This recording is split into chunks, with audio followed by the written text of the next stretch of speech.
Bonjour et bienvenue sur cette nouvelle vidéo.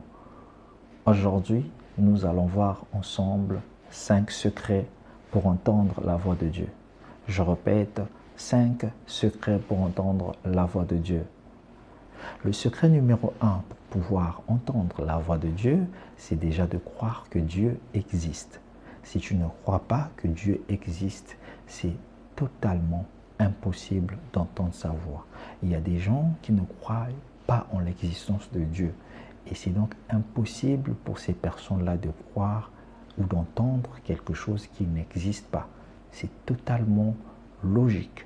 Il y a d'autres personnes qui ignorent l'existence de Dieu parce qu'ils n'ont pas suffisamment de matière pour pouvoir croire en son existence. Ici, je vais vous donner juste quelques pistes parce que je ne peux pas vous démontrer l'existence de Dieu par mes dires. L'existence de Dieu s'expérimente à travers une expérience personnelle que personne ne peut vous expliquer. Vous l'expérimentez, vous le sentez et dès lors vous savez qu'il existe.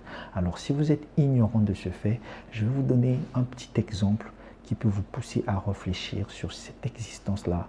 Cet exemple, c'est lorsque vous prenez une graine, vous la mettez en sol, la graine, elle va germer, elle va sortir. Vous pouvez créer les conditions nécessaires, arroser, c'est vous qui avez mis la graine en sol, qui est là et qui vient donner l'intelligence qui est dans la plante pour que la plante puisse croître. Alors vous allez dire qu'il y a des phénomènes qui se passent, qui contrôle ces phénomènes, qui les a mis en place, depuis quand, comment est-ce que ça a commencé. Si vous vous mettez à réfléchir sur ces questions-là, en fait, vous créez une profondeur à l'intérieur de vous pour pouvoir comprendre les choses. Et c'est à ce moment-là, quand vous vous intéressez à quelque chose, n'oubliez pas, la loi de l'attraction est telle que, en vous intéressant à une chose, vous attirez cette chose vers vous. Vous allez certainement vouloir comprendre ce qui se passe. Et Dieu, comme c'est lui qui est responsable de ce phénomène, il viendra vers vous. Et un jour, il va créer une situation qui va faire en sorte que vous puissiez l'expérimenter. Mais ce que je vous demande premièrement, c'est que si vous voulez vraiment entendre la voix de Dieu, la première chose, c'est vraiment de croire que Dieu existe. Numéro 1. Numéro 2, il faut croire que Dieu parle. Ça ne suffit pas de croire qu'il existe. Il faut également croire qu'il parle. Parce que beaucoup se disent que Dieu, il est là, il existe, mais est-ce qu'il parle? Si c'est une entité qui existe, eh bien, il doit parler. Et nous, les chrétiens, parce que moi je suis chrétien, nous nous référons à un livre. Nous avons un livre sacré qui prouve l'existence de Dieu et qui prouve que Dieu parle. Vous pouvez lire dans le livre de Exode, dans le livre de Genèse, Dieu parle. Dieu a eu à parler aux enfants d'Israël, Dieu a parlé à Abraham, il a parlé à Samuel, il a parlé à plusieurs prophètes, ce qui prouve que Dieu parle. Mais le plus important, c'est que tu reconnaisses qu'à une certaine étape de ta vie, tu as eu à écouter quelque chose, c'était comme une inspiration, c'était une voix, quoi que ce soit, Dieu t'a parlé. C'était Dieu, peut-être que tu étais ignorant, je vais te dire que la voix qui t'a permis d'éviter un accident, l'intuition, comme tu l'appelles toi, c'était pas vraiment ça, c'était Dieu qui a parlé. Seulement tu étais ignorant. Sache que Dieu parle. Et si tu veux vraiment que Dieu te parle, il faut que tu crois qu'il parle après avoir cru qu'il existe. Numéro 3, il faut que tu sois conscient du fait que Dieu parle de plusieurs manières. La Bible déclare, Dieu parle tantôt d'une manière, tantôt d'une autre. Alors, il a plusieurs manières de parler. Il peut te parler à travers une vision, c'est-à-dire que tu as les yeux ouverts, mais il te fait passer à une dimension où tu vois comme un film devant toi, des choses sur ta vie. Ou encore quelque chose peut-être ne te concernant pas directement, mais qui te montre à toi pour que tu en parles à la personne concernée. Voilà. Il peut aussi te parler à travers un songe, c'est-à-dire que tu es couché, tu es endormi et tu fais un rêve où tu rêves de quelque chose de réel et Dieu peut te parler comme ça. pour te donner une réponse à une préoccupation que tu avais ou une conduite dans la vie. Il peut te parler à travers l'environnement qui t'entoure, le milieu dans lequel tu es, à travers tes parents, à travers ta femme, à travers ton mari, à travers qui que ce soit. Dieu peut te parler. Il peut te parler à travers même un fou dans la rue, même une personne que tu ne considères pas. Donc Dieu parle de plusieurs manières. Il peut aussi te parler de l'intérieur. À partir de l'homme intérieur, à partir de ton cœur, tu sens une voix, cette voix qui te dit lorsque tu es sur le point de commettre le mal, ne fais pas ça, ne fais pas ça. Elle essaie de te dissuader, elle est tellement douce, c'est Dieu qui te parle. C'est cette même voix qui t'a délivré d'un accident un jour où tu étais sur un coin et la voix t'a dit déplace-toi, déplace-toi, déplace-toi. Tu n'as pas voulu te déplacer. À un moment donné, dès que tu t'es déplacé, tu sais ce qui s'est passé là. C'est cette même voix, c'est Dieu qui te parle. Il peut te parler à travers une conviction intérieure. Tu es convaincu et personne ne peut venir arracher cette conviction-là. C'est Dieu qui te parle. Dieu parle tantôt d'une manière, tantôt d'une autre. Il parle de plusieurs manières. Si tu veux vraiment entendre la voix de Dieu, sache qu'il existe, sache qu'il parle et sache qu'il parle de plusieurs manières, de sorte que tu seras attentif à vouloir l'écouter. Point numéro 4, avant-dernier point, il faut que tu enlèves la peur d'entendre la voix de Dieu. Tu as entendu que Dieu parle au travers des visions. Il y a beaucoup de personnes qui ont cette peur-là, qui se disent que une vision, moi je vais voir la vision en pleine journée, je vais être tétanisé. Sache que c'est ton Père. Dieu, c'est ton Père. Et si ton Père doit te parler, tu ne peux pas avoir peur de ton Père. Le Père, on a du respect envers lui, on n'a pas peur. On a de la crainte, on n'a pas de la peur. Tu dois te sentir à l'aise, tu dois être disposé. Parce que si tu n'es pas disposé, il peut parler, mais tu ne vas pas entendre sa voix. Je vous explique. Il se pourrait que, je prends un exemple comme ça, je ne dis pas que c'est ça. Le téléphone était l'un des moyens de communication de Dieu.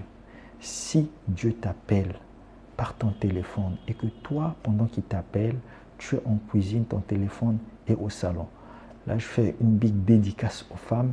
Ça veut dire que Dieu ne t'a pas parlé, il t'a appelé pour te transmettre un message, mais comme tu n'es pas là pour répondre, il ne peut pas transmettre le message. Mais est-ce que ça veut dire qu'il n'a pas parlé? Il a parlé. Il a parlé, son intention est de te parler. Et c'est à lui de choisir le canal. Ce n'est pas à lui de s'adapter à toi parce que c'est lui le créateur, c'est toi la créature. Donc tu dois être disposé à tout moment à écouter la voix de Dieu. C'est ça le plus important parce qu'il parle et tu dois enlever la peur. Le 5e point, c'est vraiment désirer ardemment qu'il te parle. Tu dois désirer ardemment que Dieu te parle. Désirer ardemment que Dieu te parle. Le désir, il a plusieurs niveaux. Il y a un désir où on dit des choses comme ça, je veux ceci, je veux cela. D'ailleurs, ce n'est pas ce qui s'accomplit dans la vie. Ce n'est pas les choses qu'on dit, je veux ceci, je veux cela qui s'accomplit. Ce sont les désirs du cœur. Le désir du cœur, c'est une soif profonde, un sentiment où si tu n'as pas la chose que tu désires, tu ne respires pas. Ta vie n'a plus de sens. C'est ça, désirer ardemment quelque chose. Et si tu désires ardemment que Dieu te parle, il va te parler. Et comment tu le désires ardemment? On le voit dans tes actes. Tu es disposé, tu commences ta journée, tu es attentif, tu n'es pas distrait avec les réseaux sociaux, tu essaies de méditer sa parole parce que quand tu es dans cette atmosphère-là, tu es beaucoup plus ouvert, tu as un esprit ouvert qui est préparé, tu te mets dans toutes les circonstances, tu cherches plutôt à voir Dieu dans la circonstance et non le diable. Tu vois Dieu partout, tu es disposé, il va te parler. Il va te parler, il va utiliser son moyen, mais toi, comme tu es disposé, comme tu es spirituel, tu vas l'écouter te parler. Et il n'y a rien de mieux sur la terre, je vous assure, que d'écouter la voix de Dieu. Tous nos maux, tous nos problèmes, c'est parce qu'on s'est détaché de cette voix. Sachez que celui qui a découvert l'électricité, celui qui a fait la découverte. 2. La lumière, celui qui a fait la découverte. Albert Einstein, toutes ces personnes ont été inspirées par Dieu. Ces personnes avaient cette conviction intérieure. Ça ne vient pas au hasard. Seulement vous vous dites que ça vient de vous-même. Non, vous êtes une entité qui a été créée par un être surnaturel. Ce que vous avez comme conviction, c'est lui qui a placé. C'est pourquoi les gens peuvent venir et essayer de vous convaincre. Ils n'arrivent pas. Et même vous, quand vous essayez, vous avez des échecs, vous ne pouvez pas lâcher parce que vous avez cette conviction. Si vous vous abandonnez facilement aujourd'hui, c'est parce que vous n'avez pas la conviction que Dieu vous parle. Changez. Sachez que Dieu parle. Il parle tantôt d'une manière, tantôt d'une autre. Et si vous voulez vraiment entendre sa voix, vous devez le désirer ardemment. Il pourra vous parler par la vision, par le songe, par votre voisin, par n'importe qui, par le cœur à l'intérieur de vous. Il utilise plusieurs manières pour vous parler. Il a parlé à plusieurs dans la Bible. Si vous ne voulez pas être séduit pour savoir que c'est réellement Dieu qui vous parle, lorsqu'il vous parle, lisez beaucoup la parole de Dieu. Ça vous positionne de savoir que ça, c'est conforme à la parole de Dieu. Ça, c'est pas conforme. Donc, Dieu ne se contredit pas. Il ne parle pas contre sa propre parole. Donc, si vous lisez suffisamment, vous n'allez pas vous tromper là-dessus. Ce que je tenais à te partager aujourd'hui, c'est que Dieu parle tantôt d'une manière, tantôt d'une autre. Et si tu veux que ta situation change, que ta vie change, que tu voies de l'évolution, que tu sois à un niveau supérieur et que tes années ne se ressemblent plus, tu dois apprendre à écouter la voix de Dieu. Et il y a des exercices qu'on va voir dans l'avenir. Parce qu'en toute chose, c'est difficile au début, mais lorsqu'on s'exerce, ça devient une habitude. De même que l'on s'exerce pour avoir des meilleurs muscles, des muscles plus grands, beaucoup plus tonifiés, on doit s'exercer de la même manière pour écouter la voix de Dieu. Et ça va devenir quelque chose de naturel, quelque chose de facile de écouter la voix de Dieu. Et quand on peut écouter la voix de Dieu, chacun de ces jours sont une réussite. Vous avez vu la sagesse de Jésus-Christ, vous avez vu la sagesse des grands hommes qui ont su écouter la voix de Dieu. Vous avez vu Thomas Edison qui a eu cette intuition d'après lui, cette conviction, c'était Dieu qui lui a parlé. Vous avez vu les grands savants, toutes les découvertes qui ont été faites, c'est en écoutant la voix de Dieu. Et si toi, tu veux que ta vie change, arrête de trop écouter TikTok. Écoute la voix de Dieu et concentre-toi, sois disposé, désire-le ardemment. Il va te parler. C'était votre coach L. Prenez soin de vous. Chaque jour est une vie. Je vous retrouve très bientôt pour une autre vidéo.